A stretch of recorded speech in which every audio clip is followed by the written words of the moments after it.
moving on to the next question. Now, tell me one thing.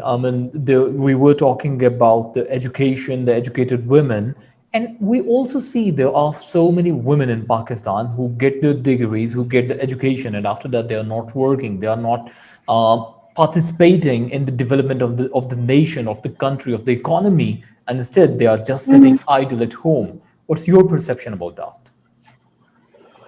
Well, again, this is the norms and values based issue that I was talking about.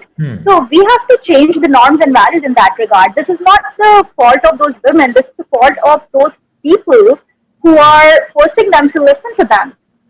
We have to change. We have to try to change their way of thinking, their mindset instead of changing those women. Because if they're, I'm sure if they're given the opportunity to explore their different avenues and to experiment with their education, they would definitely do that. But they're not given the opportunity. They have to listen to those. Not because this is not because they're forced to do that, but because this is just the tradition, the norm, the value of their family, which they have to adhere to. So that's what I'm talking about. All right. They So, can they can rebel against it if they have the guts, but very few women do. true. All right. So, I mean, in a crux, you want to say that the change would not be from the bottom to top; it would be from the top to bottom. Now, my Top next to question bottom. would Very be: good. how Yeah. can we change the top mindset?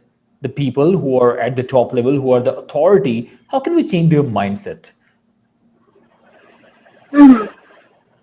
How can we change their mindset? Well, that sounds like something impossible, next to impossible. But I think women themselves have to take an action against it. They themselves have to come out of that glass ceiling, come out of that shell, come out of that bell jar. So that would work for them instead of trying to change their mindset. I would change my argument, which I was trying to make earlier, because that sounds like something impossible. So yes, I think we need to start from the bottom. Starting from the top is All right. tougher than that. Great. So just as you were mentioning that you were privileged to study in the top-notch universities, along with that you're working in a very really nice organizations.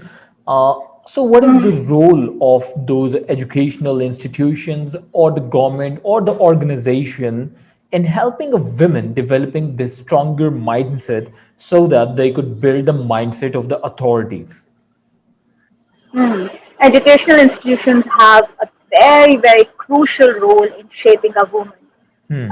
Because I would give the credit to my bachelor's degree institution, which was Kinnaird College, because mostly what I learned in my life, mostly what I experienced, mostly what I implemented comes from that part of my life. The grooming, the training that happened there. So educational institutions have a very, very crucial role. You must go to a proper institution, not necessarily a top-notch and elite institution, but a proper institution that has a proper educational environment where you can have these interpersonal skills and exchange of views and ideas. So I think that's very important in grooming a person's life, not just for women, but for every individual in the world. That's That's really great. important. So, just as you are appreciating your Canadian institution right now, so what do you think? Why does this institution stand out? And what are the things that they were doing over there that other institutions should also do? Well, they mainly, first of all, that was a women's college. So there were all the women. So that gives a sense of empowerment to women itself, that women are working together as a team and they are reaching those heights and they are competing with men out there. So outside the boundaries of this institution, they are actually capable of competing with the men. So I think that gives a sense of empowerment to a woman herself. And then the entire educational environment which was created there, the teachers, the instructors, the mentors, then students coming from various backgrounds, various parts of the country. Uh, you know, exchanging and exchanging their views and ideas, and then sharing their backgrounds, everything. So that kind of interpersonal experience that happens, those skills which are exchanged, is something very, very important in any person, any individual's life. True. So this was from the education side, this was from the institution side. And how about, and just as you were mentioning earlier, the women, they do not get the leadership jobs most of the time. People do not consider they could become the good leader, which they can, just as you were mentioning. How about when they want to enter into a workplace? How do they get treated? I mean, do they welcome the women whenever they are going for the workplace, even with experience, without experience? Or, I mean, is there some sort of the biasness over there?